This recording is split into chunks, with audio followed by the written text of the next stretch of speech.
জিনিসের দিকে মুখ ফিরানো। সালাতের অর্থ হচ্ছে নিকটবর্তী হওয়া, মুখ ঘুরানো, মুতাওয়াজ্জা হওয়া। ওই যে হযরত ইব্রাহিম আলাইহিস সালাম বলেছিলেন, ইন্নী ওয়াজ্জাহতু ওয়াজহিয়া লিল্লাযী ফাতারাস সামাওয়াতি ওয়াল আরদ। জানেন আপনারা? পড়েন, ইন্নী ওয়াজ্জাহতু ওয়াজহিয়া লিল্লাযী ফাতারাস সামাওয়াতি ওয়াল আরদা হানিফা ওয়া মা আনা মিনাল মুশরিকিন।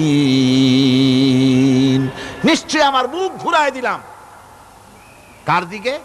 যিনি আকাশ এবং জমিনের স্রষ্টা, সব কিছুর মালিক যিনি, তার দিকে আমি মুতাওয়াজ্জা হলাম। নামাজের অর্থই হচ্ছে মুতাওয়াজ্জা হওয়া, মুখ ঘুরিয়ে দেওয়া, চেহারা ঘুরিয়ে দেওয়া। আর নামাজের আরেক অর্থ হচ্ছে নিকটবর্তী থেকে আরো নিকটবর্তী হওয়া। আল্লাহ রাব্বুল আলামিন বলেন, নিকটবর্তী হতে হলে ওয়াসজুদ ওয়াকতারিব, সেজদা দাও আর সেজদার মাধ্যমে আমার নিকটবর্তী হয়ে যাও। সেজদা দিলেই আল্লাহর নিকটবর্তী হওয়া যায়। কোন সুবহানাল্লাহ। সাহাবী, আল্লাহ নবীর সাহাবী প্রশ্ন করেছেন, নবীজি, বান্দা কখন আল্লাহর নিকটবর্তী হয়ে যায়? নবীজি বলেছেন, বান্দা যখন সেজদা দেয় তখন আল্লাহর বান্দার মাঝে কোনো হিজাব থাকে না, একদম আল্লাহ পাকের নিকটবর্তী হয়ে যায় বান্দা যখন সেজদায় পড়ে যায়। সুতরাং নামাজ হচ্ছে নিকটবর্তী হওয়া, সালাত এটা হচ্ছে নিকটবর্তী হওয়া। নামাজ ফরজ হওয়ার কারণ হচ্ছে এই যে মানুষ আল্লাহর বান্দা বা গোলাম হিসেবে সৃষ্টি হয়েছে, তাই একমুখী হয়ে রবের বন্দিগি করা এটা হচ্ছে তার স্বাভাবিক একটা প্রকৃতি। আল্লাহ রাব্বুল আলামিন এই প্রকৃতির দাবি মিটাবার জন্যই নামাজের ব্যবস্থা করেছেন। মানুষের ফিতরত, মানুষের নেচার, মানুষের ফিতরত হচ্ছে এই যে কারো না কারো কাছে মাথা নত করা, হাত জোড় করা, মাথা নত করা, সার্বভৌমত্বের মালিক কাউকে মনে করা। হাত জোড় করতে হলে, মাথা নত করতে হলে, সার্বভৌমত্বের মালিক হিসেবে কাউকে গ্রহণ করতে হলে আল্লাহর বিকল্প কেউ আছে নাকি? ইসলামের মূল দাওয়াতটা হলো ফিতরাত অনুযায়ী দাওয়াত দেওয়া হয়েছে, মানুষ যেন মাথা নত করে, গোলামি করে। এজন্য আল্লাহ রাব্বুল আলামিন বলেছেন যে আমি মানুষ এবং জিনকে সৃষ্টি করেছি, তার কারণটাই হলো মা খালাকতুল জিন্না ওয়াল ইনসা ইল্লা লিয়াবুদুন। মানুষ আর জিন জাতিকে সৃষ্টি করা হয়েছে ইবাদতের জন্য, গোলামির জন্য। ইবাদত আর গোলামি এটাই করতে হবে, গোলামি করতে হবে, দাসত্ব করতে হবে। আর এই দাসত্ব, আল্লাহর আনুগত্যই গোলামির দাওয়াত দিয়েছেন দুনিয়ার সব নবীরা। কোন নবী বলেন নাই যে আমার গোলামি করো। কেউ বলেছেন? বলেন জোরে, কেউ বলেছেন? আল্লাহ পাক বলেন, ওয়ালাকাদ বা'আসনা ফি কুল্লি উম্মাতির রাসূলা আন ইবুদুল্লাহা ওয়াজতানিবুত তাগুত। প্রত্যেক জাতির জন্য আমি রাসূল প্রেরণ করেছি, তারা মানুষকে দাওয়াত দিয়েছেন এই কথা বলে যে এক আল্লাহর গোলামি করো, তিনি ছাড়া কোনো ইলাহ নাই, আইন দাতা নাই, বিধান দাতা নাই, তার গোলামি, তার সামনে মাথা নত করে দাও। নামাজ হচ্ছে তাওহীদের অবশ্যম্ভাবী এক বহির্প্রকাশ। তাওহীদের জন্য তাওহীদবাদী মানুষ যারা, তাদেরকে নামাজ আদায় করতেই হবে। আকীদা বিশ্বাসের দিক থেকে তাওহীদ যদি হয় পুরা দ্বীনের মূল উৎস, তাহলে আমলের দিক থেকে নামাজ হচ্ছে পুরা দ্বীনের মূল ভিত্তি। নামাজ হচ্ছে আমলের মূল ভিত্তি, এর বাস্তবায়ন ছাড়া দ্বীন পূর্ণ হয় না। নামাজ মুমিনের কেবলমাত্র একটি উত্তম আমলই নয়, বরং নামাজ হচ্ছে ঈমানের মূল ভিত্তি। যার কাছে নামাজ নাই তার কাছে কিছুই নাই। রাসূল করিম সাল্লাল্লাহু আলাইহি ওয়াসাল্লাম বলেছেন, যে নামাজ যে ব্যক্তি পড়ে না, আল্লাহ পাকের সাথে তার কোনো সম্পর্ক বাকি থাকে না। সুতরাং এই নামাজটা হচ্ছে এই যে একমাত্র একাগ্র চিত্তে আদবের সাথে আল্লাহর সামনে রুজু হয়ে যাওয়া। কোরআনে কারীম বলছি, মুনিবিনা ইলাইহি ওয়াত্তাকুহু ওয়াকিমুস সালাতা ওয়া লা তাকুনু মিনাল মুশরিকিন। তোমরা আল্লাহর দিকে রুজু হয়ে যাও এবং তাকে ভয় করে অন্যায় কাজ থেকে বিরত থাকো, আর নামাজ কায়েম করো, মুশরিকদের অন্তর্ভুক্ত হয়ে যেও না। নামাজ কায়েম করা, নামাজের আদেশ কোরআনে কারীমের মধ্যে আল্লাহ পাক বহু জায়গায় করেছেন। ঈমানের পর নামাজই হচ্ছে সবচেয়ে বড় জরুরি। একজন মানুষ ঈমান আনলো, যেমন কালকে একজন ঈমান এনেছে, ঈমান আনার সাথে সাথে তার প্রথম কাজ কি বলুন? বলেন, প্রথম কাজ কি? ফজরের নামাজের আগে একজন ইসলাম কবুল করলেন, তার প্রথম দায়িত্ব নামাজকে আদায় করে দেওয়া, ফজরের নামাজ পড়াম। জোহরের আগেই কেউ ঈমান আনলো, তার প্রথম দায়িত্ব জোহরের নামাজ আদায় করা। আসরের নামাজের আগে ঈমান এনেছে, তার প্রথম দায়িত্ব হলো আসরের নামাজ আদায় করা। তার মানে হলো ঈমান আনার পর একজন ঈমানদারের প্রথম দায়িত্ব হচ্ছে নামাজ। গুরুত্বপূর্ণ বিষয়, খুব ভালো করে শুনতে হবে, ইয়াদ রাখতে হবে প্রত্যেকটি মুসলমানের। এই নামাজ কি জিনিস, কেমনে আদায় করতে হবে, আদায় না করলে কি হবে, গুরুত্বপূর্ণ এই কথাগুলি প্রত্যেকের স্মরণ রাখতে হবে। কিয়ামতের দিন মানুষ যে জাহান্নামে যাবে, জাহান্নামের জন্য, জাহান্নামে যে সব কারণে যাবে তার মধ্যে বড় কারণ কালকে বলেছিলাম, দেখি মনে আছে নাকি? বড় কারণ কয়টা? কয়টা? আলহামদুলিল্লাহ মনে আছে। আল্লাহ রাব্বুল আলামিন বলেন, ইয়াতাসাআলুনা আনিল মুজরিমিন। কিয়ামতের দিন অপরাধীদেরকে জিজ্ঞেস করা হবে, মা সালাকাকুম ফি সাকার, জাহান্নামে কেন আসছো? জবাবে তারা বলবে, ক্বালু লাম নাকু মিনাল মুসাল্লিনা ওয়া লাম নাকু নুতঈমুল মিসকিন। নামাজ পড়ি নাই আর এতিম মিসকিনদের খেতে দেই নাই, এই কারণেই জাহান্নামে এসেছি। কন নাউযুবিল্লাহ। নামাজ যারা পড়বে না জাহান্নামে যেতে হবে। কোথায় যেতে হবে? আকীদাগত দিক থেকে ঈমান হলো তাওহীদের স্বীকৃতি, আর আমলের দিক থেকে নামাজ হচ্ছে তাওহীদের বহিঃপ্রকাশ। আপনি মুসলমান তা প্রমাণ হবে নামাজ দিয়ে। নামাজহীন ঈমানের দাবি মূল্যহীন। যার নামাজ নাই তার ঈমানের দাবি করার কোনো মূল্যই নেই। অনেক এরকম কথা বলে, হুজুর আমি মানুষটা নিতান্ত খারাপ না, যাই মনে করেন, গ্রামে রাস্তা বানাইছি, ব্রিজ করে দিয়েছি, কালভার্ট করেছি, এতিম মিসকিনরে তাও মাঝে মধ্যে খাবার দেই, বিধবারে কাপড় চোপড় দেই, মানুষটা আমি নিতান্ত খারাপ না, তবে এই মাঝে মধ্যে একটু নামাজ পড়ি না, তাতে কি আমার ঈমান নষ্ট হয়েছে নাকি? আমি বলি, ভাই ঈমানই তো নাই, নষ্ট হবে কি? ঈমান থাকলে না নষ্ট হবে? ঈমান নাই।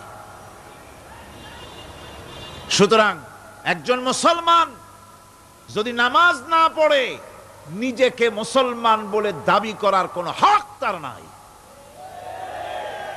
দাবি করার অধিকার নাই। নামাজ হচ্ছে জিন্দেগি, নামাজটাই মূলত জিন্দেগি। নামাজটা কি? জিন্দেগি।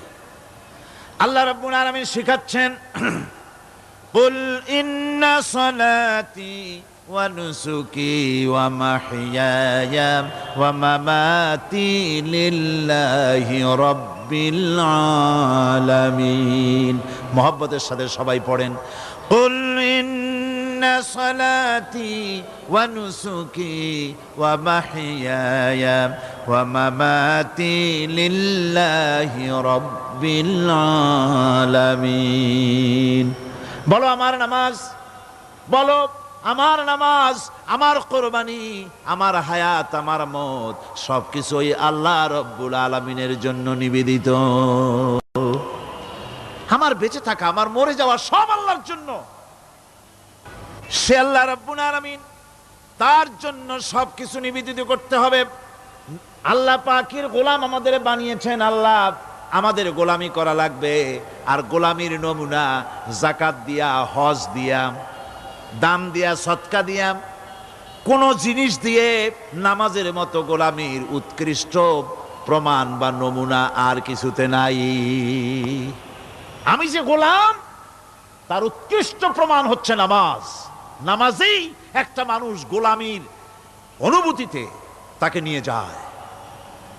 বাদশাহ হোক, মন্ত্রী হোক, পীর হোক, মৌলানা হোক, মুহাদ্দিস হোক, বড় লোক হোক, গরিব হোক, পুরুষ হোক, নারী হোক, যাই হোক, নামাজে দাঁড়াইলো, একেবারে কান্ডারে ধরিয়া কানের কাছে হাত দিয়া, হাত দুটো বাঁধিয়া মাথা নিচের দিকে দিয়ে দাঁড়ায় গেল। কিসের মতো? আসামির মতো, গোলামের মতো। সুবহানাল্লাহ। এদিক ওদিক তাকাইতে পারবা না, চোখটা থাকবে সেজদা যেখানে দিবা সেখানে। তাকানো নিষেধ, সেজদার দিকে তাকাও। এরপরে যখন রুকুতে গেলেন, গোলামির নমুনা হয়ে গেল। গোলামের এরকম মাথা নিচু করে থাকতে হয় প্রভুর সামনে। গেলেন, রাজা, বাদশাহ, বড় লোক, সব অহংকার চূর্ণ হয়ে গেল। নাক আর কপাল দিয়া আমার মাবুদের দরবারে মাথাটা লাগাই দিলাম জমিনের উপরে। সুবহানাল্লাহ। আমি আমার ভাষায় বলি, আমি আমার ভাষায় কথাটা এভাবে বলি, এই জমিনটা যদি কাগজ হয় আর আমার নাকটার কপালটা যদি কলম হয়, তাহলে আমি যে গোলাম দৈনিক 5 বার আমার নাক আর কপাল দিয়া জমিন নামক কাগজের উপরে, দাস খতের উপরে দৈনিক 5 বার নাক আর কপাল দিয়া সই করে দেই, আল্লাহ আমি তোমার গোলাম, আর কারো গোলাম নই, আমি একমাত্র তোমার গোলাম। ঘুমের থেকে উঠে সেজদা দিয়ে বলি, দুপুরের সময় কাজ ফালাইয়া আর একবার বলি, বিকেল আসার আগেই আসরে আর একবার বলি, দিন যখন শেষ হয় আর একবার বলি, রাতে যখন শুতে যাই আর একবার সেজদা দিয়া ঘোষণা করি, মাবুদ আমি তোমার গোলাম। সুবহানাল্লাহ। নামাজ হচ্ছে ইসলামের গণ্ডির মধ্যে প্রবেশের প্রমাণ। কোরআনে কারীম বলছে, ফাইন তাবু ওয়া আকামুস সালাতা ওয়া আতাউজ যাকাতা ফাইখওয়ানুকুম ফিদ্দীন। সূরা তওবা এসেছে, তারা যদি তওবা করে আর নামাজ কায়েম করে, যাকাত যদি আদায় করে, তাহলে এখন তোমাদের সে দ্বীনি ভাই, এখন ভাই হয়ে গেল। একটু আগে ছিল কাফের, মুশরিক, এখন তোমার দ্বীনি ভাই। দ্বীনের গণ্ডির মধ্যে প্রবেশ করা, কলেমা পড়ার সাথে সাথেই নামাজ। নামাজ হচ্ছে দ্বীনের প্রধান গেট, দ্বীনের প্রধান তোরণ। দ্বীনের মধ্যে প্রবেশ করার জন্য এই গেট দিয়ে প্রবেশ করতে হবে। সুতরাং এই নামাজের এতই গুরুত্ব দেওয়া হয়েছে। ইসলাম যদি ক্ষমতায় আসে, আল্লাহ যেন এনে দেন, জোরে কোন আমিন। ইসলাম যদি ক্ষমতায় এসে যায়, রব্বুল আলামিন তাফসিরে মাহফিল, কোরআন সামনে নিয়া আশা করে তোমার দরবারে দোয়া করি, এই বিশাল জনসমুদ্রের দোয়া কবুল করো মাবুদ গো, এই বাংলাদেশকে ইসলামের দেশ বানাইয়া দাও। দেশটা যদি ইসলামের হয়ে যায়, আইন যদি আল্লাহর হয়, শাসন যদি সৎ লোকেরা করে, রব্বুল আলামিন কোরআন শরীফে বলেন, তাহলে তারা 4টা কাজ করবে। আল্লাযীনা মাক্কান্নাহুম ফিল আরদ আকামুস সালাতা ওয়া আতাউজ যাকাত ওয়া আমারু বিল মা'রুফি ওয়া নাহাউ আনিল মুনকার। মুমিনেরা ক্ষমতা এসে প্রথম যে কাজটা করবে, প্রথমে ক্ষমতা এসেই নামাজ বাধ্যতামূলক করবে। প্রথম কি? ওয়াজ নসিহতে অনুরোধ করা হবে না, বাবাজিরা আল্লাহর রাস্তায় নামাজটা পড়ে না। রেডিও এবং টেলিভিশনের মাধ্যমে রাষ্ট্রপ্রধান অর্ডার করে দিবেন, আজ থেকে বাংলাদেশের 12 কোটি তাওহীদি জনতা, নারী পুরুষ যারা আকেল বালিগ, সকলের জন্য নামাজ বাধ্যতামূলক, নামাজ পড়তেই হবে। এটা অর্ডার। বেলা যখন একটা বেজে যাবে। বেলা যখন একটা বাজবে সমস্ত মসজিদে আজান শুরু হয়ে যাবে। আজানের সাথে সাথে অফিস, আদালত, কল কারখানা, ক্ষেত খামার, শিক্ষাঙ্গন সব ডেডলক হয়ে যাবে। আধা ঘন্টার জন্য বন্ধ হয়ে যাবে। যারা মুসলমান অফিসে, কলেজে, ইউনিভার্সিটিতে সর্বত্র তারা নামাজের জন্য প্রস্তুতি নেবেন। আধা ঘন্টার ভিতরে নামাজ আর খানা সেরে আবার কলেজ চলবে, বিশ্ববিদ্যালয় চলবে, কল চলবে, কারখানা চলবে, ক্যান্টনমেন্ট চলবে, সেক্রেটারিয়েট চলবে, সব আপন গতিতে চলতে থাকবে। আল্লাহর রহমত, বরকত আকাশ ফেরে নাজিল হয়ে যাবে। আর এই অর্ডার যে দেওয়া হবে, নামাজ পড়বেন সেখানে। থানায় যখন আজান হবে, থানায় আজান হয়ে গেছে, থানার স্টাফ, পুলিশ যারা আছে জামাতে খাড়া হয়ে যাবে, ইমামতি করবেন ওসি সাহেব। এসপির অফিসে এসপি সাহেব ইমামতি করবেন, ডিসি সাহেব তার অফিসে ইমামতি করবেন, মন্ত্রী সেক্রেটারিয়েট ইমামতি করবেন, প্রেসিডেন্ট বঙ্গভবন ইমামতি করবেন, বিশ্ববিদ্যালয়ের ভাইস চ্যান্সেলরের ইমামতিতে সে জায়গার মুসলমান ছাত্র ছাত্রী, শিক্ষক শিক্ষয়িত্রী এক জামাতে নামাজ আদায় করবে। এই যদি হয় চিত্র দেশের, অপরাধ থাকবে? থানায় ওসি সাহেব নিজেই যদি জামাতের ইমামতি করেন, এইভাবে নামাজ আদায় করেন পুলিশদের নিয়া জামাতে, ঘুষ আর খাবে তারা? এসপি সাহেবের অফিসে, ডিসি সাহেবের অফিসে মন্ত্রীরা যদি এভাবে নামাজ কায়েম করে, তাহলে কি অন্যায় অপরাধ কিছু থাকবে সমাজে? থাকবে না। সুতরাং নামাজ বাধ্যতামূলক করে দেওয়া হবে। নামাজ বাধ্যতামূলক, সকলকে নামাজ পড়তে হবে। নামাজ হচ্ছে অপকর্মের প্রতিবন্ধক। নামাজ পড়লে অন্যায় কাজ থেকে বাঁচার পথ। অন্যায় থেকে বাঁচাই কিসে? নামাজ। আল্লাহ রাব্বুল আলামিন বলেন, উতলু মা উহিয়া ইলাইকা মিনাল কিতাবি ওয়া কিমিস সালাম ইন্নাস সালাতা তানহা আনিল ফাহশাই ওয়াল মুনকার। হে নবী, এই কিতাব তেলাওয়াত করো, যা তোমার প্রতি অবতীর্ণ করা হয়েছে, এই কিতাব তেলাওয়াত করো আর নামাজকে প্রতিষ্ঠা করো। নিঃসন্দেহে নামাজ মানুষকে পাপাচার থেকে বাঁচায়া দেয়। অশ্লীলতা, পাপাচার থেকে মানুষকে বাঁচায় কে? জোরে চিল্লায় কোন কে? নামাজ। এই নামাজ মানুষকে অন্যায় কাজ থেকে বাঁচায় দেয়। নামাজ যে মানুষকে অন্যায় কাজ থেকে বাঁচায়, কেমনে বাঁচায়? আমরা যে নামাজ পড়ি, এই নামাজে তো আমাদেরকে অন্যায় কাজ থেকে বাঁচাইতে পারে না। নামাজি বহুত মানুষ আছে অন্যায় করে, করে কিনা কোন? না করে না? করে। নামাজি অথচ অন্যায় করে।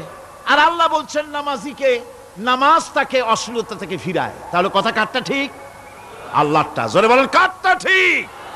অবশ্যই আমার আল্লাহর কথা হক। আমি ভুল করতেছি, আমি যেন কোথাও ভুল করতেছি, সামথিং ইজ রং, কোথাও যেন আমরা ভুল করে বসতেছি, সেই ভুলটা কি আমরা আবিষ্কার করতে চেষ্টা করবো ইনশাআল্লাহ। প্রথম যে কথাটা সেটা হচ্ছে এই যে আমরা যা নামাজে পড়ি আমরা তা বুঝি না। কথা ঠিক কিনা? আমি যদি এখন প্রশ্ন করি সামি আল্লাহু লিমান হামিদা অর্থ কি কোন, ফার্স্ট ডিভিশনে কয়েকটা লেটার নিয়ে ফেল করবেন এরকম লোক আছেন না নাই?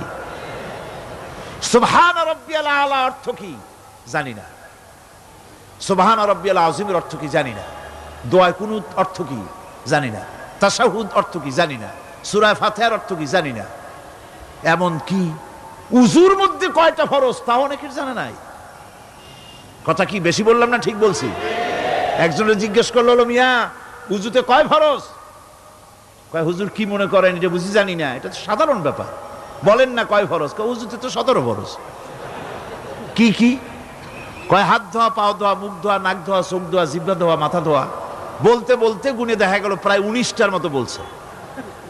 বলা হলো, মিয়া বললেন আপনি উযুতে ফরজ 17টা, কইলেন আপনি 19টা। কয় হুজুর জানি আরো, বলি না আপনাদের ভয়তে। উযু জানে না, নামাজ জানে না, তাকে এই নামাজ কেমনে ফিরাবে অন্যায় কাজ থেকে? কথা বুঝতে পেরেছেন?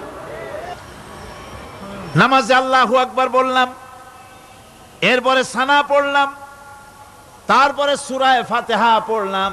সূরা ফাতিহার ভিতরে যে সমস্ত কথাগুলি বললাম সেই কথাগুলি বুঝি না, কি বলেছি তাও জানি না। এরপরে সুবহান রাব্বিয়াল আলা বলেছি, সুবহান রাব্বিয়াল আযীম বলেছি, সামি আল্লাহু লিমান হামিদা বলেছি, অর্থ কি জানি না। আল্লাহ তা শুনতে পান, যে ব্যক্তি আল্লাহর প্রশংসা করেন তিনি তা শুনতে পান। নামাজের মধ্যে আইডিয়া দেওয়া হচ্ছে, তুমি যে আল্লাহর জন্য নামাজ পড়তেছো, প্রশংসা করতেছো, এটা এমন নয় যে আল্লাহ পাক দেখছেন না বা শুনতেছেন না। তুমি যা বলতেছো, প্রশংসা করতেছো, আল্লাহ পাক তা শুনতে পাচ্ছেন। সামি আল্লাহু লিমান হামিদা, সুবহান রাব্বিয়াল আলা, আমি মহান সর্বশ্রেষ্ঠ আল্লাহ রাব্বুল আলামিনের পবিত্রতা ঘোষণা করছি, আমি তার প্রশংসা করছি। সূরা ফাতিহার কি আমরা বলি আপনারা ব্যাখ্যা দেখে বুঝে নিয়েন, সেগুলি আমি এখানে বলে বাকি কথা সব শেষ করতে পারবো না। নামাজে কি পড়েন সেটা যদি জানতেন, অবশ্যই আল্লাহ রাব্বুল আলামিনের কথা কার্যকরী হয়ে যেত। ইন্নাস সালাতা তানহা আনিল ফাহশাই ওয়াল মুনকার, নামাজ মানুষকে পাপের কাজ, অশ্লীলতা থেকে ফিরাতে পারে। আল্লাহ ইন্না বসায়ছেন, নিশ্চয়ই, বেশক, অবশ্যই নামাজ পাপ থেকে ফিরাবে। কিন্তু কেমনে ফিরাবে নামাজ তো বুঝি না, নামাজ তো বুঝি না। খালি সেজদা দেয় জনমের মতো, আর সেজদা কি? নামাজে যদি দেখে ইমাম দেরি করতেছে, আত্তাহিয়াত পড়তে দেরি হয়ে যাচ্ছে, পিছন থেকে সিগন্যাল মারে, ঠিক কিনা?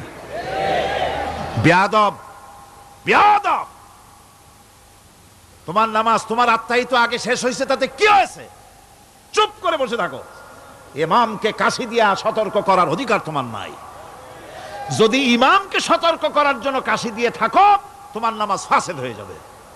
এটা ফাজলামি করার জায়গা না, এটা নামাজ। এর নাম কি? ধীরে সুস্থে নামাজ পড়তে হবে। অনেকে মসজিদটারে মনে করে জেলখানা, ঢুকতে যত দেরি, বেরোতে পারলে যেন বাসে যান ছটফট করে। সিনেমার মধ্যে গিয়ে ঘন্টার পর ঘন্টা বসে থাকে, খারাপ লাগে না?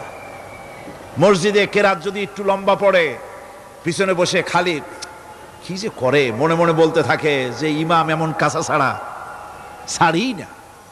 আর গান যখন শোনে, শুনতেই থাকে, কত মজা, ঘুম আসে না। নাউযুবিল্লাহ। সুতরাং নামাজে কি পড়েন সেটা আপনাকে বুঝতে হবে।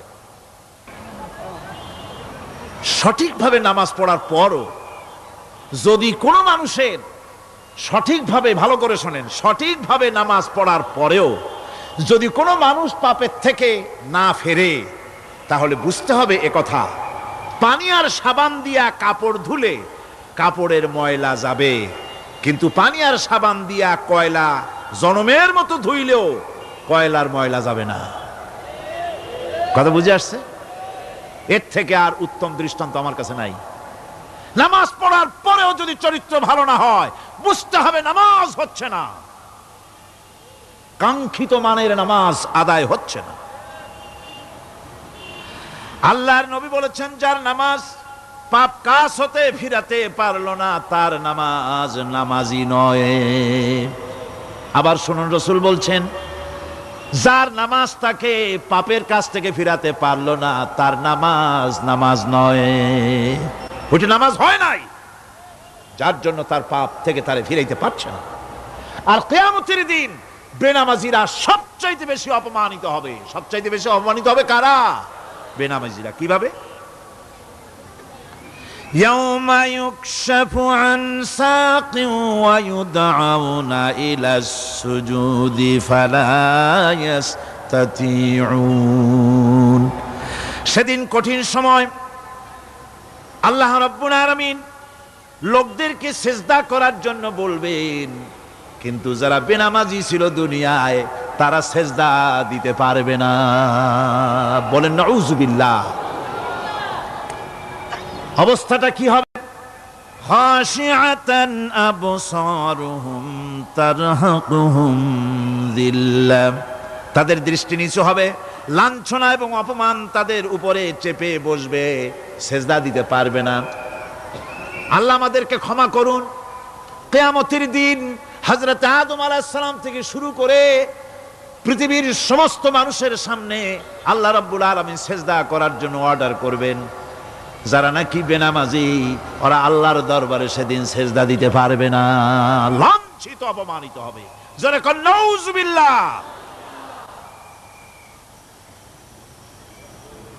নামাজ, মুমিনের নামাজ একরকম, মুনাফিকের নামাজ হলো আর এক রকম। মুনাফিকরাও নামাজ পড়ে, পড়ে কিনা কন? মুনাফিকেরাও নামাজ পড়ে। মুনাফিকেরা যখন নামাজ পড়তে যায়, আল্লাহ রাব্বুল আলামিন বলতেছেন ওয়া ইযা কামু ইলাস সালাতি কামু কুসালা। মুনাফিকেরা যখন নামাজ পড়তে দাঁড়ায়, নামাজে আসে ঠিক তারা, কিন্তু নামাজের জন্য দাঁড়ায় খুব শৈথিল্যভাবে দাঁড়ায়, কাহিলি সুস্তি, এ জায়গা চুলকায়, পায়জামা ধরে টান দেয়, টুপিটা ঘুরে আয়, এদিক ওদিক তাকায়। মুনাফিকের নামাজ দেখলেই ঠিক পাওয়া যায় যে বেটা মুনাফিক। এইভাবে সে দাঁড়ায়। তার নামাজটা কি জন্য? ইউরাউনান নাসা ওয়া লা ইয়াযকুরুনাল্লাহা ইল্লা কালিলা। তাদের নামাজ হচ্ছে মানুষকে দেখাবার নামাজ। নাউযুবিল্লাহ। এখন দেখবেন এই মৌসুম আসছে, নামাজের মৌসুম, বেনামাজিদের নামাজের মৌসুম।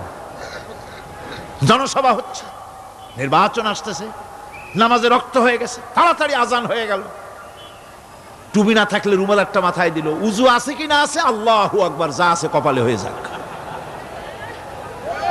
মানুষকে দেখাবার জন্য এরা নামাজ পড়ে। এরা আল্লাহর শরণার্থে নামাজ খুব কম লোকই করে। এরা হচ্ছে মুনাফিক।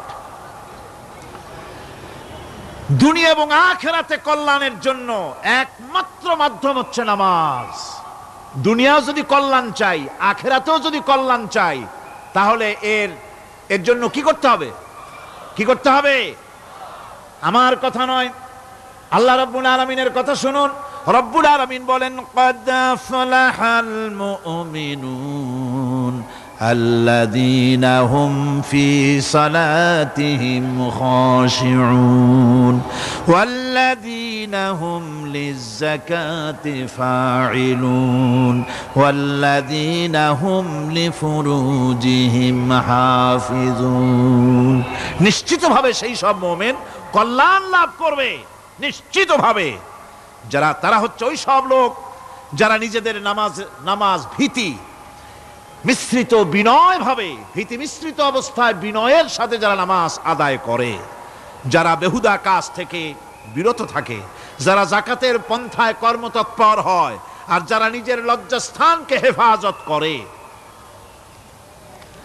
এরপরে আল্লাহ পাক বলেন ওয়াল্লাযীনা হুম লিআমানাতিহিম ওয়া আহদিহিম রাউন ওয়াল্লাযীনা আলা সালাওয়াতিহিম ইউহাফিজুন ওয়াল্লাযীনা আলা সালাতিহিম হাফিজুন। আর যারা তাদের আমানতকে পূর্ণ করে, আমানত এবং তাদের ওয়াদা চুক্তি পূর্ণ করে, এবং যারা নিজেদের নামাজ সমূহকে পূর্ণভাবে হক আদায় করে নামাজ পড়ে, নামাজের যারা হেফাজত করে, এরা কারা? এরা হচ্ছে উলাইকা হুমুল ওয়ারিসুন আল্লাযীনা ইয়ারিসুনাল ফিরদাউসা হুম ফিহা খালিদুন। এরা হচ্ছে সেই সব লোক, এরা উত্তরাধিকার হচ্ছে জান্নাতের উত্তরাধিকার, জান্নাতুল ফিরদাউসে আল্লাহ রাব্বুল আলামিন এই গুণ বিশিষ্ট লোকদের জন্য জায়গা করে দিবেন। জোরে কোন সুবহানাল্লাহ। নামাজকে পড়তে বলা হয়নি, কোরআন শরীফে বলা হয়েছে নামাজ কায়েম করো। কি বলা হয়েছে কন্ত দেখি? নামাজ কায়েম করো, নামাজ পড়ো। এই কথা কিন্তু কোরআন শরীফে কোনো জায়গায় আছে নাকি? এখন কায়েম করা কারে বলে? একটা গুরুত্বপূর্ণ আরেকটি বিষয়। নামাজ কায়েম করতে বলা হয়েছে। কায়েম কি?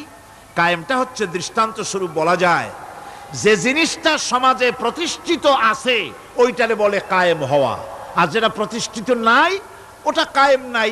কায়েম মানেই হলো প্রতিষ্ঠিত থাকা। যেমন আমাদের দেশে, আমাদের সমাজে নারী পুরুষ শিশু বৃদ্ধ সকলেই কাপড় পরা, শাড়ি পরা, লুঙ্গি পরা, এই কাপড় পরাটা কায়েম আছে, প্রতিষ্ঠিত আছে না নাই? যার কারণে কাপড় পরা সমাজে কায়েম আছে বলে উলঙ্গ মানুষ সমাজে খুঁজে পাওয়া যায় না, পাগল ছাড়া। ঠিক কিনা? একটা বাচ্চাকেও যদি উলঙ্গ হতে বলেন এখানে, 5 বছর 6 বছরের একটা বাচ্চাকেও, সে কিন্তু রাজি হবে না। ঠিক কিনা? যেহেতু কাপড় পরা সমাজে প্রতিষ্ঠিত আছে, সেহেতু উলঙ্গ মানুষ পাওয়া যায় না, কাপড় পরাটাই এখানে প্রতিষ্ঠিত। সুতরাং এখন অবস্থাটা এই হয়েছে, কাপড় পরা প্রতিষ্ঠিত আছে বলে কোন উলঙ্গ মানুষ এসে যদি এই মঞ্চে দাঁড়ায় আর বলে আমাকে একটু বক্তৃতা করতে দেন, আপনারা কি করবেন? মঞ্চে তো উঠতেই দিবেন না। উলঙ্গ মানুষ যদি কোনো চাকরি নিতে যায় ইন্টারভিউতে, তাকে লাইনে দাঁড়াইতে দেবে? দেবে না। এমনকি উলঙ্গ হয়ে যদি বাড়িতে প্রবেশ করে, তার বউ দূর দূর করে তাড়ায় দেবে। ঠিক কিনা? যেহেতু সমাজের ভিতরে কাপড় প্রতিষ্ঠিত আছে, সেই জন্য এই উলঙ্গ মানুষ পাওয়া যায় না। অনুরূপ ভাবে নামাজ যদি প্রতিষ্ঠিত হতো সমাজের ভিতরে, তাহলে বেনামাজি খুঁজে পাওয়া যেত না। চাকরি করতে গেলে সেখানে নামাজ মানদণ্ড হয়ে যেত, নামাজ পড়ে কিনা তা দেখে নেওয়া হতো। বেনামাজি লোক পাওয়াই যেত না যদি প্রতিষ্ঠিত থাকতো। প্রথম প্রশ্নই হতো তুমি নামাজ পড়ো কিনা। ইলেকশনে যদি একজন উলঙ্গ মানুষ এসে দাঁড়ায়, ভাইরা এবার আমার বোতল মার্কা বাক্স, উলঙ্গ মানুষ এসে ভোটে দাঁড়াইছে, আপনারা ভোট দিবেন? দিবেন। ওইটা কাপড় প্রতিষ্ঠিত আছে বলে, লুঙ্গি প্রতিষ্ঠিত সমাজে আছে বলে উলঙ্গ মানুষকে আপনি ভোট দিবেন না। নামাজ যদি প্রতিষ্ঠিত থাকতো সমাজে, বেনামাজি মানুষ যদি এসে মঞ্চে দাঁড়ায়া যতই বলতো আমি ক্ষমতায় গেলে এই করব সেই করব, নামাজ প্রতিষ্ঠিত থাকলে পরে বেনামাজিরে কেউ ভোট দিত না। নামাজ যদি প্রতিষ্ঠিত থাকতো, তাহলে অফিসের অফিসার তো দূরের কথা, বেনামাজি অফিসের ঝাড়ুদারের চাকরিও তার কিসমতে জুটতো না, যদি নামাজ প্রতিষ্ঠিত থাকতো। এর নাম হলো নামাজ কায়েম হওয়া। নামাজ কায়েম থাকলে এই অবস্থার সৃষ্টি হতো। এই জন্য আল্লাহ পাক বলেছেন নামাজকে কায়েম করতে হবে। নামাজ হবে সব ভালো কাজের মানদণ্ড। সমস্ত ভালো কাজের মানদণ্ড কি? নামাজ। নামাজ আমাদেরকে বড় রকমের শিক্ষা দেয়। কি শিক্ষা দেয়? নামাজ আমাদের শিখায় ঐক্য আর ভ্রাতৃত্ব। ভ্রাতৃত্বের আর ঐক্যের শিক্ষা দেয়। এক নেতার আনুগত্য করা শিখায়। জামাত যত বড় হোক, ইমাম হবে কয়জন? একজন ইমাম হবে। আর এই ইমাম মানে কি? নেতা। ইমাম মানে কি? নেতা নির্বাচন শিখায় নামাজে। নেতা নির্বাচন কে শিখায়? নামাজ শিখায়। বোঝেন খুব ভালো করে। কিভাবে? মনে করুন চট্টগ্রাম শাহী মসজিদে ইমাম প্রয়োজন। এখন সেই ইমাম নেওয়ার জন্য ইন্টারভিউ কল করা হলো, বিজ্ঞাপন দেওয়া হলো পত্রিকায়। অনেক আলেম আসলেন। ইন্টারভিউ বোর্ডে যারা বসলেন, তারা ইন্টারভিউটা কিভাবে নেবেন? যার মাথার চুল লম্বা বেশি তার ইমামতি দেওয়া হবে, যার লুঙ্গিটা পায়ের গিরার তলে তারে দেওয়া হবে, যার মোষটা মুখের মধ্যে গিয়া ঢুকছে, হাসি দিলে বুঝাই যায় না হাসে না কান্দে, তারে দিবে। দাড়িগুলা কামাইছে তারে দেবে। সিগারেট খায়, বা অবশ্য চট্টগ্রাম আর সিলেটে সিগারেটের ফতোয়া ভিন্ন রকম। বরিশালে আমি যেখানে জন্মগ্রহণ করেছি, আমার এলাকায় কোনো আলেম যদি সিগারেট খায়, মসজিদের ইমাম তো ভালো, মসজিদ ঝাড়ু দিতেও ঢুকতে দেবে না মসজিদে। এটা এই এলাকার এক রকমের কায়দা। আমি এটার ব্যাপারে কথা নাইবা বললাম। তো আপনারা খুঁজে দেখবেন সে সিনেমা দেখে নাকি, মিথ্যা কথা বলে নাকি, বউ পর্দায় থাকে নাকি। এগুলি মাইক্রোস্কোপ যন্ত্র দিয়ে ইমামের মাথা থেকে পা পর্যন্ত দেখবেন কিনা কন? আচ্ছা এবার কন তো দেখি, এই ইমাম সাহেব ইমামতি করবে কতজন লোকের? 500, 1000। শাহী মসজিদে ধরেন 5000 লোক হইল। 5000 লোক, 5000 লোকের ইমাম নির্বাচনের সময় পা থেকে শুরু করে মাথা পর্যন্ত দেখেন, এমনকি বউ পর্যন্ত। বৌমনি আনিয়ে দেখেন না, পর্দায় থাকে কিনা এইটা আপনারা দেখেন, ঠিক কিনা? এ খবরটা নেন। 5,000 লোকের একটা ইমাম বানাতে গিয়ে মাইক্রোস্কোপ যন্ত্র দিয়ে দেখেন মোষ কেমন, দাড়ি কেমন, চুল কেমন, পাও কেমন, হাত কেমন, হাতে নখ লম্বা কিনা, দাঁতে ছাতা কিনা, বউ পর্দায় থাকে কিনা, মিথ্যা কথা কয় কিনা, এত দেখেন। আর যখন নির্বাচন আসে তখন 2.5 থেকে 3 লক্ষ মানুষের জন্য একজন এমপি নির্বাচিত হয়। সেই ইমামকে বাছাই করার জন্য নামাজ পড়ে কিনা, জিনাকার কিনা, মদখোর কিনা, সুদখোর কিনা, ঘুষখোর কিনা, বদমাশ কিনা বাছাই করা হয় না।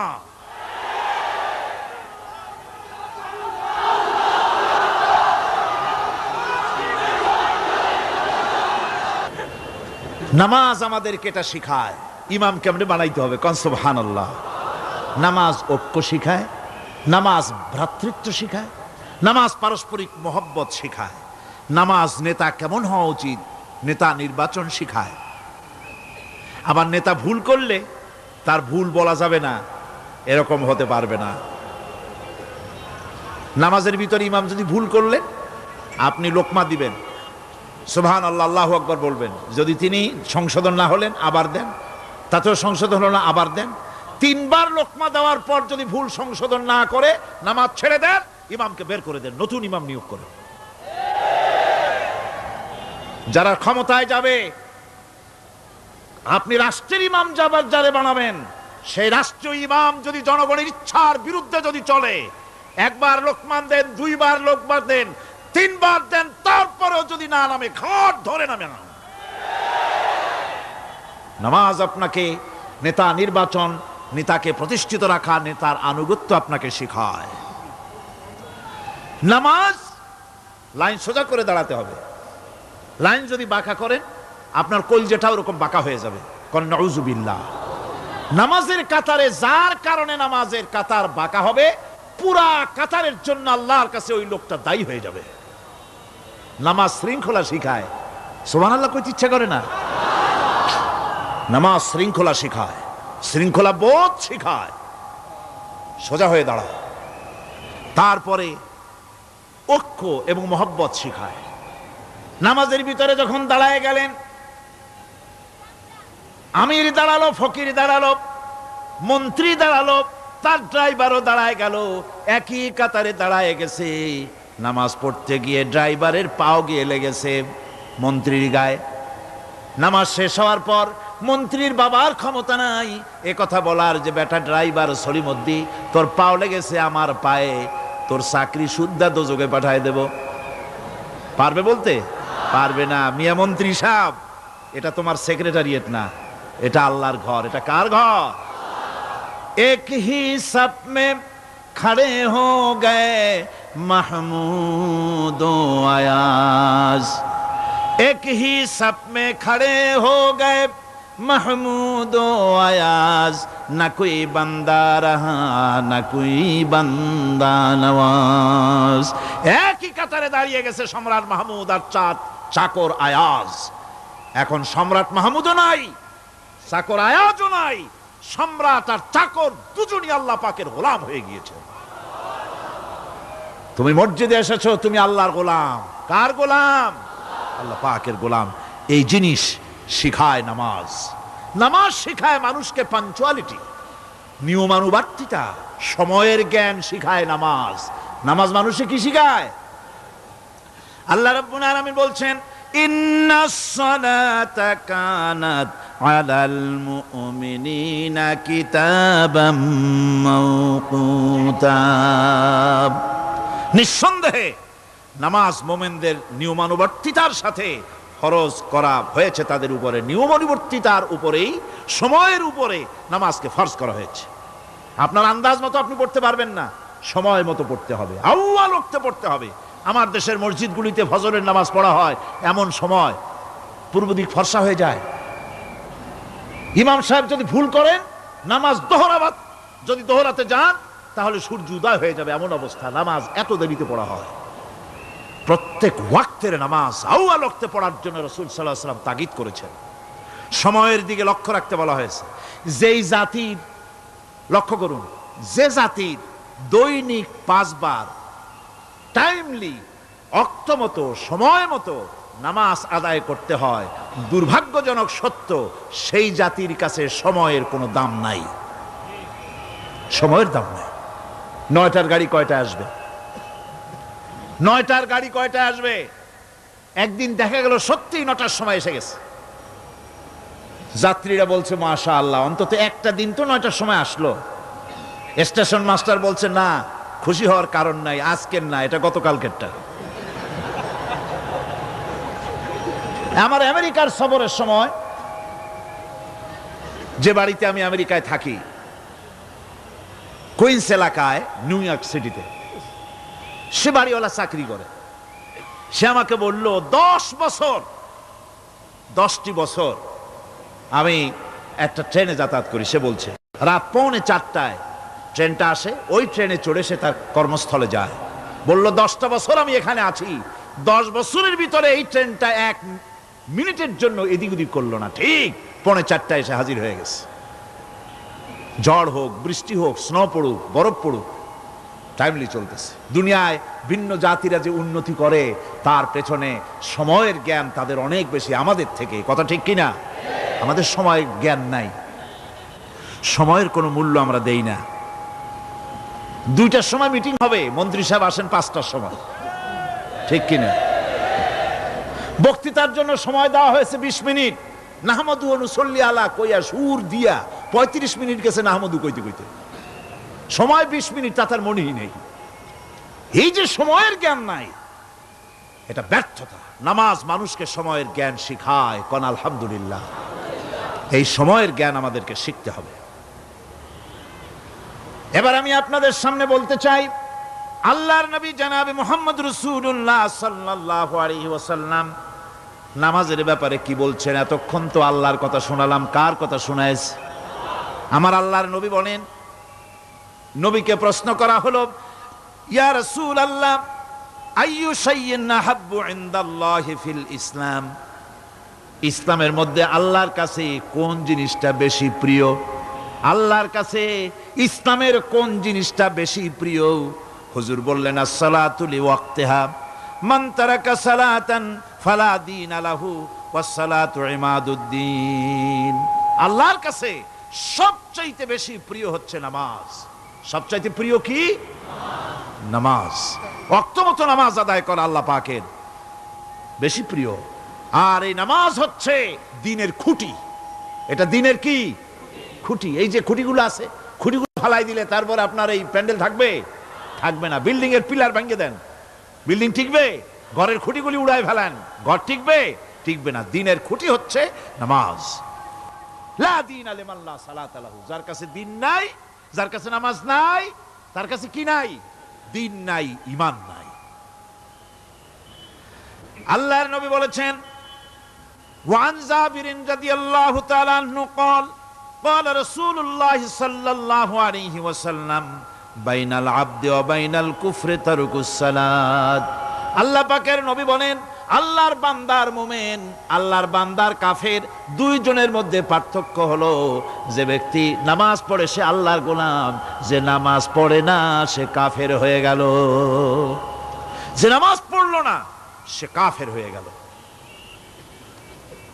মান তারাকা সালাতান মুতাআম্মিদান ফাকাদ কাফারা, যে ব্যক্তি ইচ্ছে করে নামাজ ছেড়ে দিল সে কাফের হয়ে গেল। বলেন নাউযুবিল্লাহি মিন যালিক। এই জন্য নামাজ আদায় করা বাধ্যতামূলক প্রত্যেকটি মুসলমানের জন্য।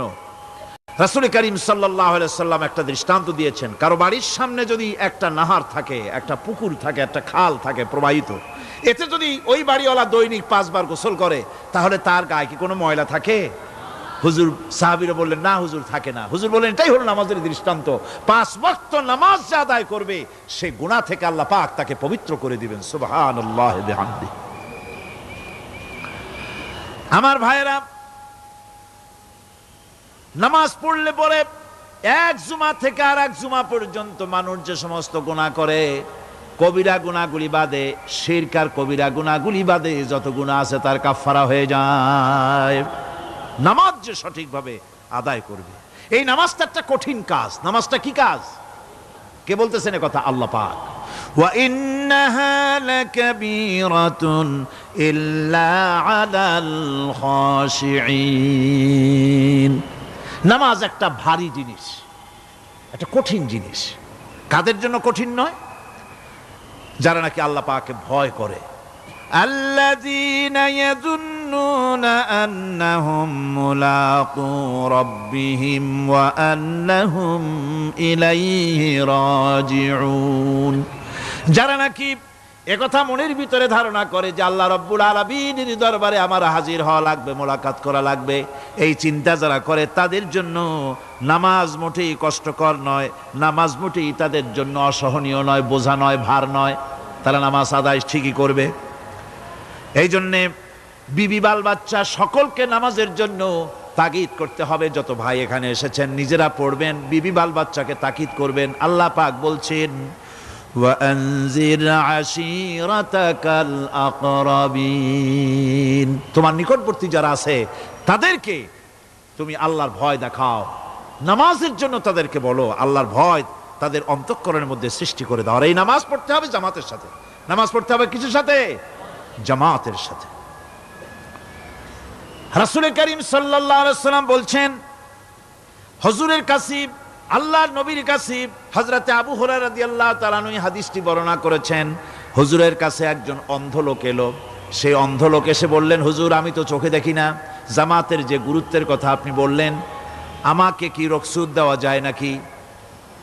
আমি অনেক সময় সাথী সঙ্গী পাই না, আমাকে কি রুখসত দেওয়া যায় নাকি? হুজুর বললেন, হ্যাঁ তোমাকে রুখসত দেওয়া গেল। অন্ধ যখন হেঁটে যাচ্ছিলেন নবীজি তাকে আবার ডাকলেন, ডেকে জিজ্ঞেস করলেন, অন্ধ নামাজের মসজিদের আজান কি তোমার কানে যায়? বলে, হ্যাঁ আমি আজান শুনি। হুজুর বললেন, আজানের জবাব দিবা, মসজিদে এসে জামাতে নামাজ পড়বা। একজন অন্ধকে রুখসত দেওয়া হয় নাই। মসজিদে আজান শোনার পর ঘরে বসে যদি নামাজ আদায় করেন, নামাজের হক আদায় হবে না। হুজুর সাল্লাল্লাহু আলাইহি ওয়াসাল্লাম বলেছেন, মসজিদে আজান হওয়ার পর যে ব্যক্তি ঘরে বসে নামাজ পড়ে, আমার ইচ্ছা হয় ঘরটা আগুন দিয়ে জ্বালায় দেই। কে বলতেছেন? রাহমাতুল লিল আলামিন বলতেছেন। রাহমাতুল লিল আলামিন বলতেছেন, ঘরের মধ্যে যদি মেয়ে লোক আর বাচ্চারা যদি না থাকতো, তাহলে আমার ইচ্ছা হয় আমি বলি আগুন দিয়ে ঘরটারে জ্বালায় দাও। এই ঘরের মহব্বতেই তো সে বাইর হয় না। নামাজের এত বড় গুরুত্ব দেওয়া হয়েছে। আমার বন্ধুগণ, এই নামাজের জামাতি আল্লাহর নবী জীবনের শেষ নামাজ জামাতে আদায় করেছেন। জীবনের শেষ নামাজটাও জামাতে আদায় করলেন। তখন তার এমন অবস্থা, এত অসুস্থ, দাঁড়াতে পারেন না, হাঁটতে পারেন না। দুইজন সাহাবীর কাঁধের উপরে ভর করে তারপরে বহু কষ্ট করে মসজিদে গিয়ে নামাজ আদায় করেছেন, খুতবা দিয়েছেন। বললেন, খুতবা দিতে গিয়ে বললেন, আজ থেকে মসজিদে নববীর চতুর্দিকের সকলের দরজা বন্ধ হয়ে যাবে, শুধু আবু বকরের দরজাটা খোলা থাকবে। আল্লাহর নবী বললেন, আল্লাহ রাব্বুল আলামিন এই পৃথিবীতে তার এক বান্দাকে জাগতিক সব সম্পদ দিতে চেয়েছিলেন, কিন্তু সে বান্দা সব জাগতিক সম্পদকে উপেক্ষা করে মাবুদের সঙ্গে দেখা করা বেশি জরুরি, বেশি পছন্দ মনে করেছেন। এতটুকুন কথা নবীজি বললেন, কেউ কিছু বুঝলো না। হযরতে আবু বকর রাদিয়াল্লাহু তাআলা আনহু হুজুরের এই কথা শুনে কাঁদতে কাঁদতে তিনি অস্থির হয়ে যাচ্ছেন। সাহাবীরা চিন্তা করলেন, হুজুর কার না কার কথা বলেছেন, তাতে কান্নার কি আছে? বয়োবৃদ্ধ, জ্ঞান বৃদ্ধ হযরতে আবু বকর রাদিয়াল্লাহু তাআলা আনহু বুঝতে পেরেছেন, এই পৃথিবীর সব সম্পদ তো আল্লাহ হুজুরকেই দিতে চেয়েছিলেন। তিনি সমস্ত সম্পদকে উপেক্ষা করে তার মাবুদের সঙ্গে দেখা করার জন্য প্রস্তুতি নিয়েছেন। তার মানে হলো আল্লাহর নবীর বিদায় হয়ে যাবেন, আমরা নবী থেকে এতিম হয়ে যাব। নবীজি ঘরের মধ্যে প্রবেশ করলেন, প্রচন্ড জ্বর এলো। এই প্রচন্ড জ্বর নিয়ে তিনি শুয়ে আছেন, কখনো বেহুশ কখনো হুশ। এর মধ্যে এশার আজান হয়ে গেল। সাহাবীরা বহুক্ষণ অপেক্ষা করে হযরত আবু বকরের ইমামতিতে নামাজ শুরু করলেন। হুজুরের হুশ এলো, প্রশ্ন করলেন, আয়েশা রে এখন কোন সময়? হযরত আয়েশা বলেন, ইয়া রাসূলুল্লাহি, মসজিদে নববীতে নামাজ শুরু হয়ে গেছে, সাহাবীরা অনেকক্ষণ অপেক্ষা করে আমার বাবার ইমামতিতে। নামাজ পড়তেছে সবাই, কিন্তু সাহাবীরা কেঁদে কেঁদে নামাজের মধ্যেই কাঁদতে কাঁদতে অস্থির হয়ে যাচ্ছে। তাদের মনের ধারণা হয়েছে নবীজির পেছনে নামাজ পড়ার কিসমত থেকে তারা মাহরুম হয়ে গেল। নবীজি বলেন, আয়েশা দরজা খুলে দাও আর আমার মাথাটা একটু উঁচু করে ধরো, আমি একটু নামাজের দৃশ্যটা দেখি। দরজা খুলে দেওয়া হলো, নবীজির মাথা উঁচু করে ধরা হলো। নামাজের জামাতের দৃশ্য দেখে নবীজি আবার শুয়ে পড়লেন। হযরতে মা আয়েশা লক্ষ্য করে দেখেন নবীজির দুই চোখের কোনা দিয়া পানি পড়তেছে। মা আয়েশা জিজ্ঞেস করেন, ইয়া রাসূলুল্লাহ, হে নামাজের দৃশ্য দেখে চোখে কেন পানি এলো? হুজুর বলেন, আয়েশা রে, এটা কোনো দুঃখের পানি নয়, এটা তৃপ্তির পানি। এই যে জামাত নামাজ পড়তেছে লোকেরা, এই জামাত কায়েমের জন্য তায়েফের ময়দানে অনেক রক্ত আমার ঝরেছে। উহুদের ময়দানে দান্দান মুবারক শহীদ হয়েছে, সাহাবায়ে কেরাম জীবন দিয়েছে। এই যে জামাত আমি দেখতে পেলাম, ভবিষ্যতের একটা ছবি যেন চোখে ধরা পড়লো। আমার মনে হলো কিয়ামত পর্যন্ত এই পৃথিবীতে আমার যত উম্মত আসবে তারা এইভাবে করে জামাতে নামাজ আদায় করবে।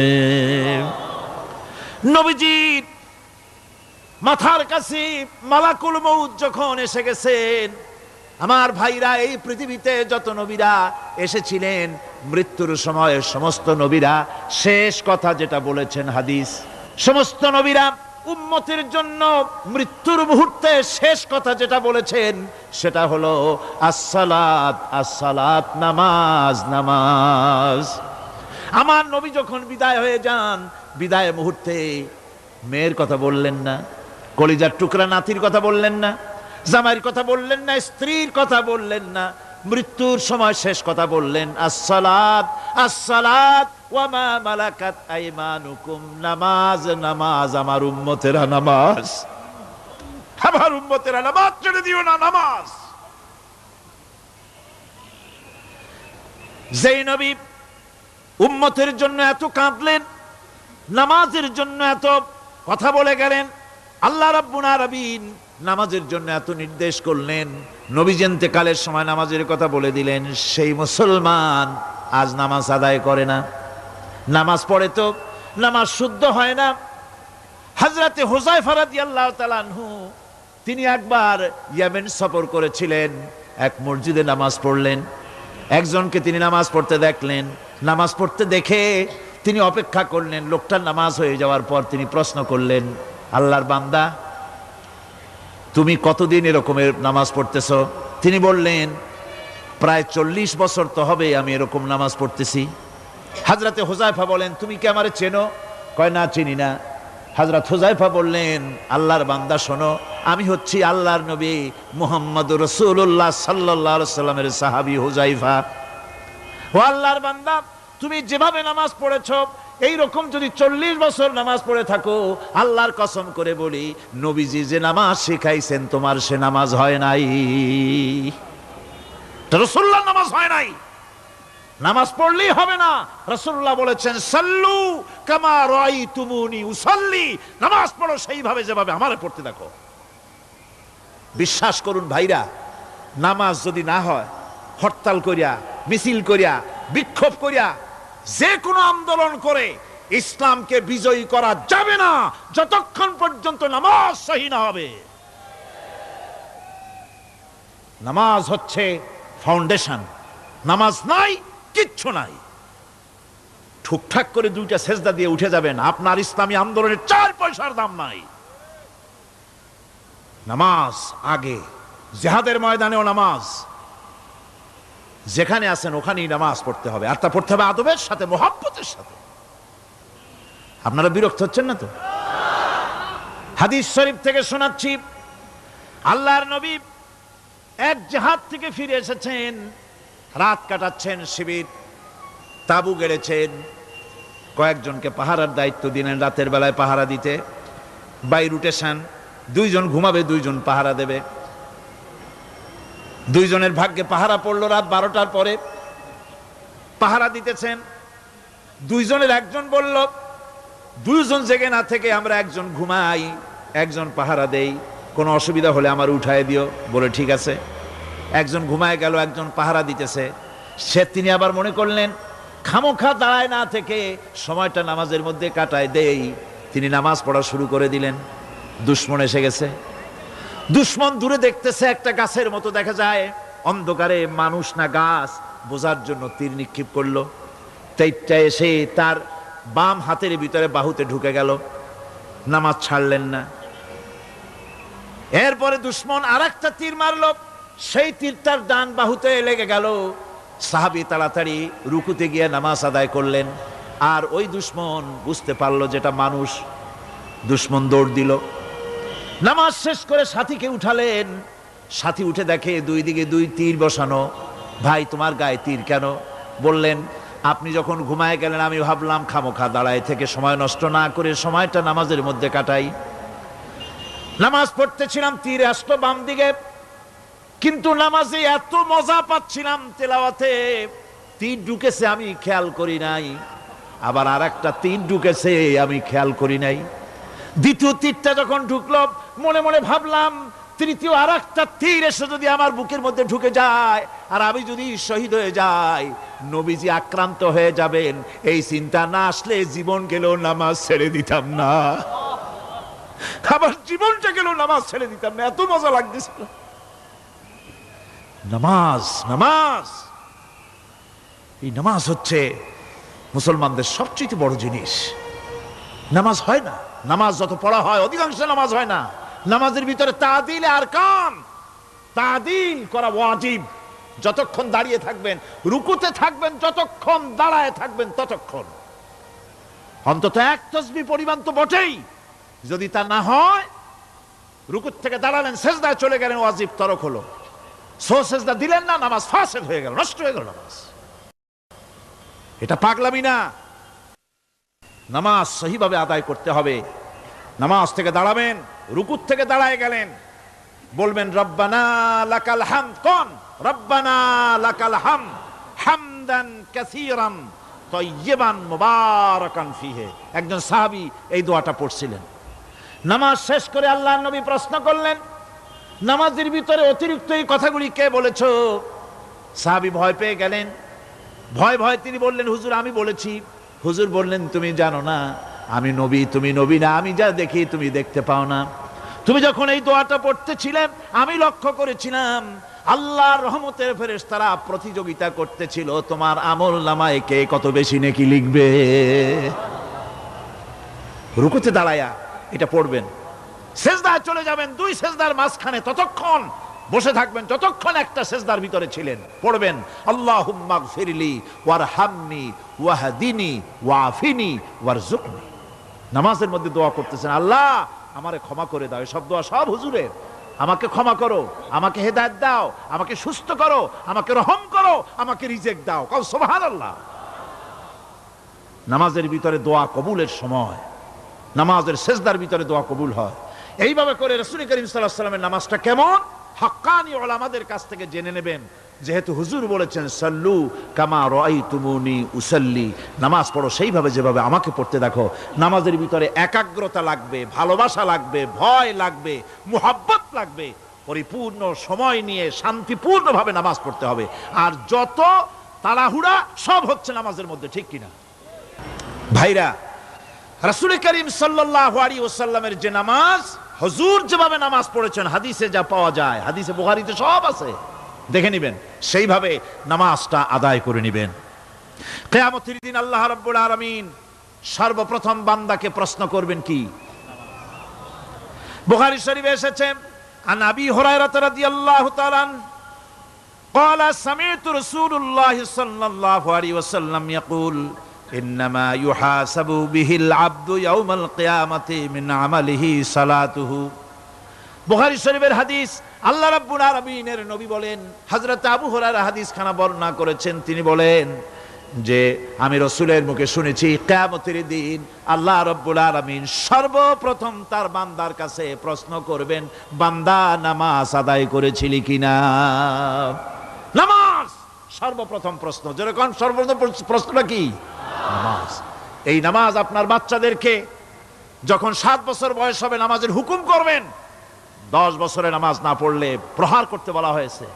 নামাজের জন্য কড়াকড়ি করতে হবে। পুরুষ নারী মেয়েদের মাসের ভিতরে কখনো কখনো তাদের যে সমস্ত মাসলা মাসাইল আছে সেই অনুযায়ী কখনো তাদের ক্ষমা আছে, বাকি তাদের নামাজ পড়তে হবে। আর পুরুষের জন্য পাগল হয়ে যাওয়া, বেহুশ হয়ে যাওয়া ছাড়া নামাজ মাপ নাই, নামাজ পড়তেই হবে। এই যে নামাজ, যে নামাজ না হলে ঈমান থাকবে না, ঈমান নষ্ট হবে, কিয়ামতে জাহান্নামে যাওয়া লাগবে, এসব কথা শোনার পর আজকের তাফসীরুল কোরআন মাহফিলে আমরা কি ওয়াদা করতে পারি যে আমরা মালাকুল মউত যতক্ষণ পর্যন্ত আমাদের মাথার কাছে না আসবে নামাজ ছেড়ে দেব না? এই ওয়াদা কি করতে পারি? দুই হাত উঁচু করুন, বলেন ইয়া আল্লাহ, আমি তোমার নামে শপথ করছি, যতদিন মালাকুল মউত আমার মাথার কাছে না আসতেছে ততদিন পর্যন্ত ফরজ নামাজ, ফরজ রোজা ছেড়ে দেব না। ইয়া আল্লাহ, মৃত্যু পর্যন্ত আমার এই ওয়াদা পালনের তৌফিক আমাকে দান করো, আমিন। আল্লাহ পাক আমাদের এই ওয়াদা মঞ্জুর করুন, জোরে কোন আমিন। আলোচনার শেষ পর্যায়ে এখন আমরা মুনাজাতের দিকে যাব। দাঁড়ানো ভাইয়েরা সবাই বসেন, মুনাজাতের শরীক হন। আল্লাহ রাব্বুল আলামিন নামাজের জন্য আমাদেরকে দোয়া শিখাই দিয়েছেন, কোন সুবহানাল্লাহ। কে শিখাইছেন দোয়া? আল্লাহ পাক দোয়া শিখালেন, রব্বি জাআলনি মুকিমাস সালাতি ওয়া মিন যুররিয়াতি রব্বানা ওয়া তাকাব্বাল দুআ। আয় আল্লাহ, আমারে, আমার বিবি বাল বাচ্চারে নামাজের উপরে প্রতিষ্ঠিত করো। আল্লাহ, তুমি দয়া করে দোয়া কবুল করো, জোরে কোন আমিন। এ দোয়া আপনারাও করবেন, আমিন, আল্লাহুম্মা আমিন। রব্বানা যালামনা أنفسنا وإن لم تغفر لنا وترحمنا لنكونن من الخاسرين ربنا لا تزغ قلوبنا بعد إذ هديتنا وهب لنا من لدنك رحمة إنك أنت الوهاب। আয় আল্লাহ তাআলা, বিশাল এই জনসমুদ্র, লক্ষ লক্ষ জনতা তোমার দরবারে বিনতি ভরা কণ্ঠ নিয়ে তোমার দরবারে আরজ করতেছি। আমরা যা আলোচনা করলাম, দরুদ ও সালাম পড়লাম, মেহেরবানি করে রাসূল করিম সাল্লাল্লাহু আলাইহি সাল্লামের রূহ মুবারকে হাদিয়া পৌঁছায়া দাও। আয় আল্লাহ তাআলা, तमाम পৃথিবীর মাটির নিচে যত মুমিন মুমিনাত শুয়ে আছেন তাদেরকে ক্ষমা করে দাও। আমাদের মা বাপ যাদের দুনিয়া থেকে বিদায় হয়ে গেছে, আল্লাহ কবরগুলিকে জান্নাতের টুকরা বানায়া দাও। রব্বিরহামহুমা কামা রব্বায়ানি সগীরা। আয় আল্লাহ তাআলা, সমগ্র বিশ্বে যত মুসলমান আছে সব মুসলমানদের গুনাহ মাফ করে দাও, সমস্ত মুসলমানদের বিপদ মুসিবত দূর করে দাও। রব্বুল আলামিন, এই মাহফিলে আমরা যারা এসেছি গুনাহ করে তো জীবনটারে শেষ করে ফেলাইছি, রব্বুল আলামিন জীবনের সব গুনাহ মাফ করে দাও। রব্বানা তাকাব্বাল মিন্না ইন্নাকা আনতাস সামিউল আলিম ওয়া তুব আলাইনা ইন্নাকা আনতাত তাওয়াবুর রহিম। সুবহানা রাব্বিকা রাব্বিল ইজ্জাতি আম্মা ইয়াসিফুন ওয়া সালামুন আলাল মুরসালিন আলহামদুলিল্লাহি রাব্বিল আলামিন। ওয়াজআল আখির কালিমাতিনা ইনদাল মাউত লা ইলাহা ইল্লাল্লাহু মুহাম্মাদুর রাসূলুল্লাহ।